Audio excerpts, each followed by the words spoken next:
Türkiye deyince tabii yani halklar eğer demokrasi özlemiyle mücadele ederse aşar. Kürtlerin 50 yıla yakın bir mücadelesi var. Büyük bir direnişti.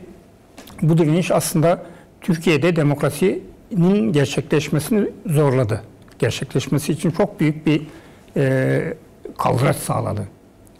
Fakat şöyle bir şey, aynı zamanda Kürtlere karşı şovenizmi de kullanarak, yükselterek yani Türk halkının da şovenizmi egemen kılarak sorunu bir kör düğüm haline getirdiler. Yani demokrasi sorunu da, Kürt sorunun çözümünü de, halkların haklarını, sosyal, ekonomik ve siyasi haklarını elde etmesini de bir kör düğüm haline getirdiler. Şimdi bu kör düğümü Kürt hareketi bir strateji değiştirerek biraz yumuşatmak, buradan bir demokratik hareket geliştirmek istiyor.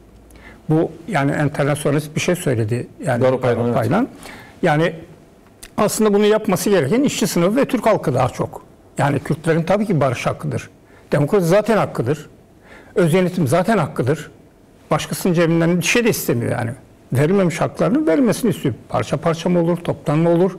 Nasıl olursa demokratik bir şekilde şimdi barışçı tarzda istiyor. Fakat tabii ki yani halkları birbirine güven duyacak, kaynaştıracak, güveni sağlayacak olan aslında egemen olan bir ulusun işçi sınıfı ve halkının görevidir.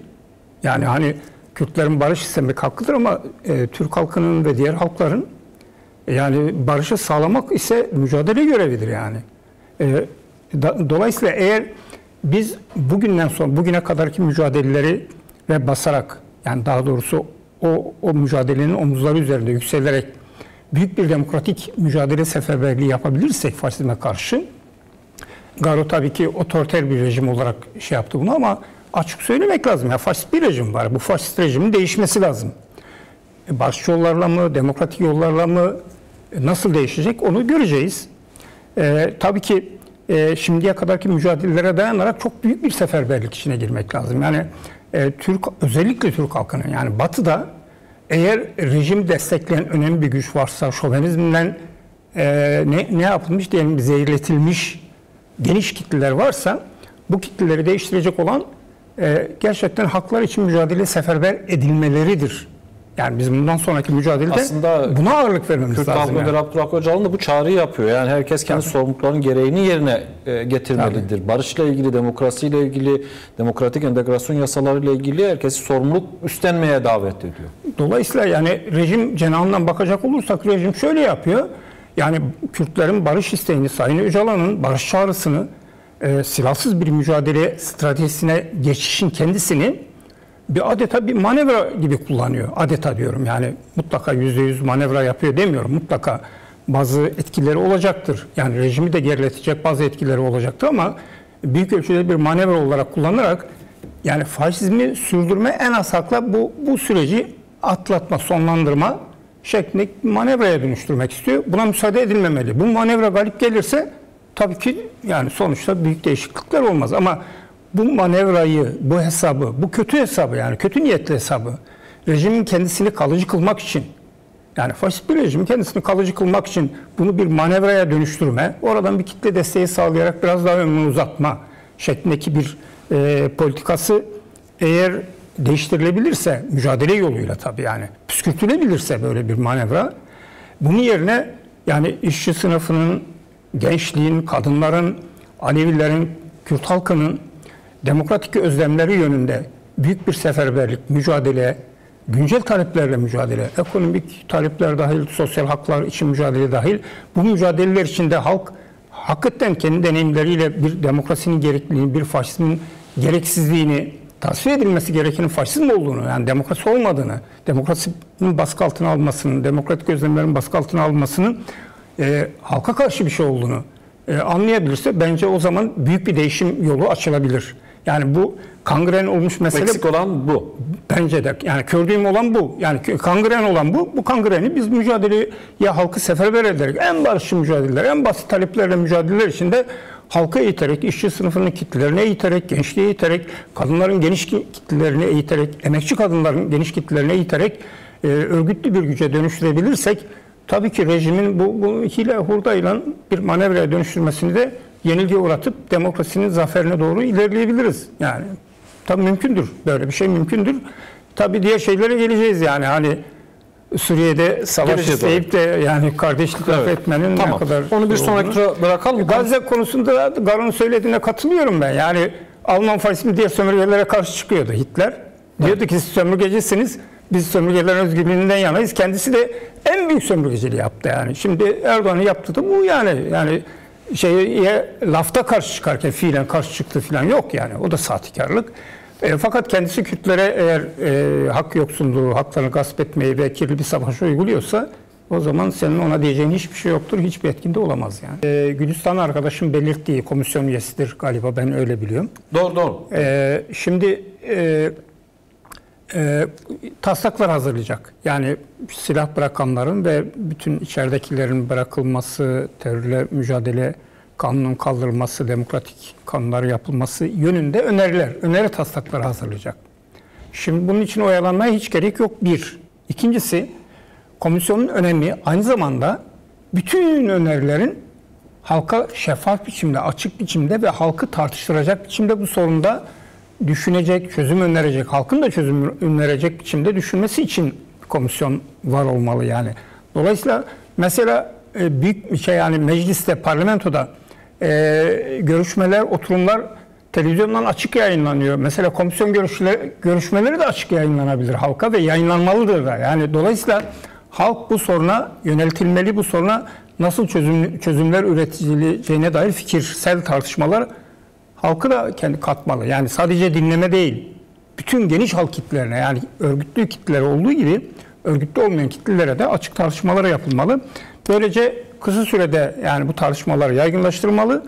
Ama ilk görevi yani sonuçta yol temizliği olacaksa yol temizliği ile ilgili taslakları hazırlayıp sunmalıdır. Hem halka sunmalı hem de parlamentoya ve belki şunu da yani konuşmakta fayda var. Bu programın sınırlarını aşar ama sonuçta böyle parlamento zeminde Kürt meselesiyle bir komisyonun kurulması son derece değerli ve önemli.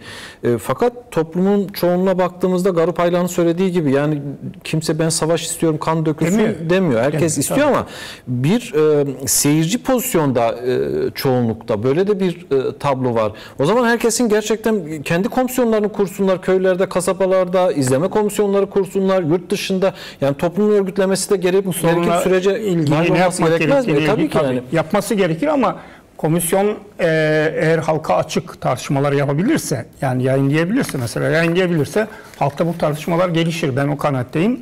Ve tabii ki oyalamaya da gerek yok. Yani mesela yani işte yol temizliği, demokratik bir yol temizliği yapılacaksa bunun taslaklarını hazırlamak için yani dinleme, tartışma ama hazırlamak için çok zaman gerekmiyor yani. Hazırlayıp halka da sunabilir, parlamentoya da sunabilir, saraya da sunabilir yani sonuçta.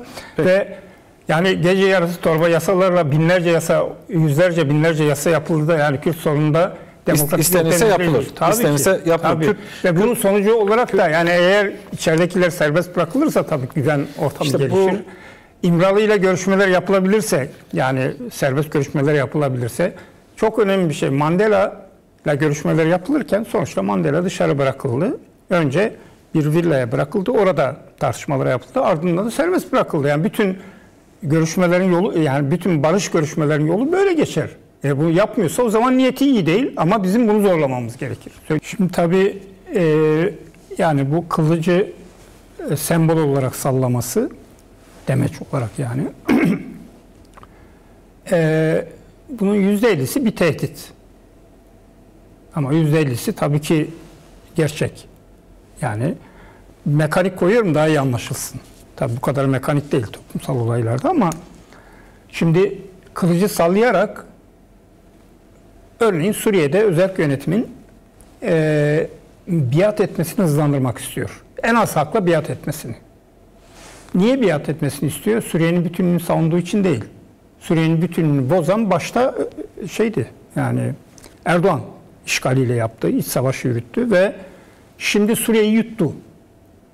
Yani HTŞ yönetimine ile birlikte bütünlüğü yutmak istiyor. Himayesinde bir sömürge Suriye yaratmak istiyor. Şimdi tabii ki özerk yönetime bu tehdidi savurarak nasıl ki Afrin'i işgal ettim, nasıl ki Serkan'ı işgal ettim, yine ben kılıçla kınından çıkarsa gene yaparım yani diyerek aslında işte taleplerini en geri seviyeye çekmesini istiyor. Yani bir an evvel işte HTŞ yönetimine boyun eğmesini istiyor. Şimdi bu mümkün mü? Mümkün değil. Yani Suriye'de halklar var, halkların örgütlüğü var. Hele Kürtlerin ve özerk yönetimde Kürtler, Araplar, Hristiyan halklar, yani Ermeniler, Süryaniler, Türkmenler, Çeçenler, yani o bölgede özerk yönetim bunlar var ve 10 yıl boyunca katılımcı bir demokrasi yaşadılar. Yani yani kendi kendini yönetmeyi öğrendiler. Kendi ulusal talepleriyle, kendi halkçı talepleriyle yönettiler orayı ve kimsenin de burnu kanamadı. Yani dıştan gelen saldırılar burnunu kanattı. Yani eğer halka zulüm olduysa yani Türkiye'nin derken Erdoğan rejiminin askerleri ve emrindeki SEMO çeteleri ve diğer İslamcı çeteler aslında halkların burnunu kanattı orada. Şimdi dolayısıyla halkta bu demokrasi benimsendi. Halkçı bir yönetim benimsendi. Gerçekten bölgeye de örnek oldu yani. Kan banyosu içinde aslında demokratik bir ışıktı. Demokratik bir işte özlemi gerçekleştiren bir alandı. Dolayısıyla yani niye bunu dağıtsın? Yani elindeki silahlı gücü vererek yani dağıtarak dağıt diyor bir an evvel mesela diyor. Şimdi bu bir. Yani Suriye'de ancak demokratik bir merkezi yönetim kurulursa ve özerk yönetimler veya federal yönetimler buna Suriye halklara karar verir. Erdoğan karar veremez. Ben de veremem. Yani ben siz şunu yapın bunu yapın diyemem. Sen de diyemezsin. Ya da gücü olan başka bir devlet de dememeli bunu yani. Şimdi bu bir. Yani öncelikle bu olmalı. İkincisi ya HTŞ öyle bir şey ki Fatih arkadaş da söyledi. Yani bu seçim değil dedi. Doğru diyor. Yani geldi ben 5 yıl sürdüreceğim dedi. Ben anayasamı yaptım dedi yani. Hiçbir halkı dikkate almadan, örgütlü güçleri dikkate almadan, halkları dikkate almadan vesaire. Şimdi kendi atadığı seçim yönetme şeyi ne deniyor? Yönetici bir komite. Seçim komisyonu kurmuş. Komisyonu. Bu komisyonun belirlediği alt komisyonlar şeyler atayacak. Adaylar atayacak. Bu kendisi adayları yani, halka sunacaklar. 110 galiba vekil var. İşte Bir de kendisi de 3'te biri de zaten kendisi atıyor. Kendisi şimdi bu atıyor. Seçim değil tabii. Bu aslında bu yani işte yani Derazor'a kayyum atıyor mesela. Rakka'ya gibi yani öyle yani böyle bir şey. Haseki'ye Bu seçim değil. Evet. Yani bir halk seçimi de değil. Bir yani partilere seçime girme hakkı tanımıyor ya. Esad rejimi bile yani hiç olmazsa bazı partilere seçime girme hakkı tanıyordu. Yani Komünist Partisi'ni tanıyordu. Bektaş'ın Komünist Partisi'ni tanıyordu. Halit Bektaş'ın mesela. Tanıyordu. Yani diğer komünistleri içeri atıyordu ama bir kısmını tanıyordu. Yani kendisine az çok uzlaşan, destek verenleri tanıyordu. Şimdi biz uzlaşmak istiyoruz diyen hiçbir güce seçime girme hakkı da tanımıyor. Seçilme hakkı da seçme hakkı da tanımıyor halklara yani. Şimdi dolayısıyla seçim için yok. Bu aslında şeyin felsefesinde de var yani bu Necip Fazıl'ın felsefesi yani Erdoğan'ın aldığı eğitim tedrisat da böyle yani bu benim tahminim yani bir HTŞ'nin niteliği buna uygun olduğu gibi Erdoğan ve MİT'in önermelerini yapıyorlar bunlar yani. Şeyin de öyle olduğunu düşünüyorum. Hem HTŞ'nin yapısı buna uygun hem de yani Alevilere, Dürzülere yönelik bir kurucu bir terör uyguluyor yani. Bir orada bir dinsel bir faşizmin kurucu terörü uyguluyor. İyi de işte Suriye Savaşı başladığından bugüne kadar bu politika sürdürüldü. Sonuç şimdi ortada. de sürdürüyor. Almadı tabii. Sonuç ne olacak? Yani Türkiye'deki çözüm sürecine işte bu çözüm süreciyle ilgili insanlar bir nefes aldı, konuşabiliyor, tartışabiliyor. Yine insanlar yüzünü Türkiye'ye döndü. Acaba bu defa oluyor mu? Bu bütün bunlar buna bir yük bindireceği gibi aynı zamanda zehirlemez mi? Bu süreci ortadan kaldırmaz mı? Yani Rojava'ya saldırı olursa. Yani Kürtlerle kardeşsen Rojava'da Kürtlerin yani bir kendi kendine öz yönetimini sağlamasını Kürtlerin diğer halklarla beraber Kürtlerin tek başına biz kendimizi yöneteceğiz başka halklardan bize ne demiyor. Demokratik Suriye'den yana yani diyor. Evet. Bu çok değerli bir katkıdır. Yani Suriye'deki demokratik gelişmeye çok değerli bir katkıdır. Bunu dikkate aldığımızda eğer sen bunu kılıcı çekerse, kınından çıkarsa yani artık kimse durduramaz şeklindeki bir tehditle sonra da fiilen bir gece ansız geliriz demekten başka bir farkı yok bunun. Bu olursa Türkiye'de kardeşlik olmaz tabii yani. Türkiye'de de Yani faşizmin devamı olur. Öyle diyelim. Bir şey daha eklemek istiyorum. Lütfen. Bakın mesela Suriye'de yani Arap aşiretlerini Alevilere, Sünni Arap aşiretlerini Alevilere saldırtmak, Dürzülere saldırtmak yoluyla gericileştirmek çabası faşizmin bilinen beylik şeyidir, yöntemidir yani. Şimdi sıra Kürtlerde Kürtlere de saldırmaya çalışıyor yani Arap aşiretlerini. Hani etnik ve dinsel, mezhepsel çatışmalara seferber etmenin kendisi MİT'in ve yani Erdoğan rejiminin, sarayın tavsiyesi ve tabii HTŞ'nin niteliksel yapısı da buna uygun. Bundan böyle bir şey yapmak Suriye'nin demokratik geleceğini çok karanlık bir şeye sokmak anlamına gelecek.